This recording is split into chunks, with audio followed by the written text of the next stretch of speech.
सख्खी भाऊज आहे का? आणि तुझी बायको तुझं लग्न झालंय का? ही मोठा भाऊ आहे का धाकटा भाऊ आहे? बारका भाऊ. हा काय धंदा करायचा? हमालीमध्ये. पण करता मला त्यांनी वारंवार फोन केला ह्यांना इतर ह्यांना पण तुझं काय म्हणणं काय? काही लिहून वगैरे चिठ्ठी वगैरे? फक्त पैसे जिरवलं साहेब. तुझी अपेक्षा काय मला सांग? अपेक्षा तर मला योग्य तपास. आणि हो काही हा जी कॉल झाला 3 एप्रिलला जे कॉल झाला योग्य तपास झाला पाहिजे. काही कुणावर आरोप आहे का? 3 एप्रिलला त्याने हा एकच कॉल केलाय साहेब. कुणी भावाने केलं. कुणाला केला? म्हणजे हीच होते लेडीज होती. आणि साहेब म्हणजे एक मिनिट थांब. शेजल लग्न झालेलं होतं परंतु भावाचं दुसऱ्या स्त्रीवर प्रेम होतं आणि मग ते प्रेम होतं म्हणून घरात भांडणं व्हायची.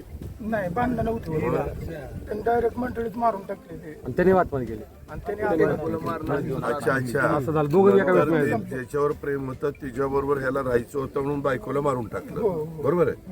आणि स्वतः काय केलं? आत्महत्या केली. नाही काय केलं? गळफास. मग आता तुझं म्हणणं काय आहे? यांनी कारवाई केली नाही साहेब. ते समोरच्या कुणावर? हे जे नंबर आहे ना 3 एप्रिलला अरे वेड्या कुणावर? प्रमोद चांदगुडे नाव आहे त्या बाईवर. पण बाईवर कशा करता हे करायचंय? मग त्यांचा कॉल झाला ती इंस्टाग्रामला. ती बाईच आमच्या देखत म्हणत होती मारून टाक तुझ्या बायकोला. आमचं घरात संपलं त्याच्या.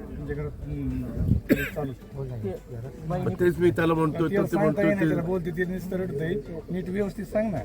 आपण तुम्ही बोला. ज्याच्या भावाचं लग्न एका व्यक्तीबरोबर महिलेबरोबर झालं होतं. त्यांचा संसार चाललेला होता. ती प्रेग्नंट होती परंतु नंतर त्याच्या भावाचं दुसऱ्यावर प्रेम झालं. अगोदरच होतं आणि ती त्रास वारंवार देत होत्या. ती तिला सोडून दे नाही तर मार असा प्रकार होता. बाबा पहिलं तिच्यावर प्रेम होतं तर मग तिच्याशी काय नाही लग्न केलं? तिचं लग्न झालं.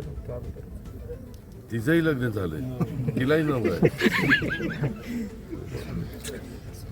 इथं पोलीस खात्याचं कोण तुझं कुठल्या पोलीस स्टेशनला आहे?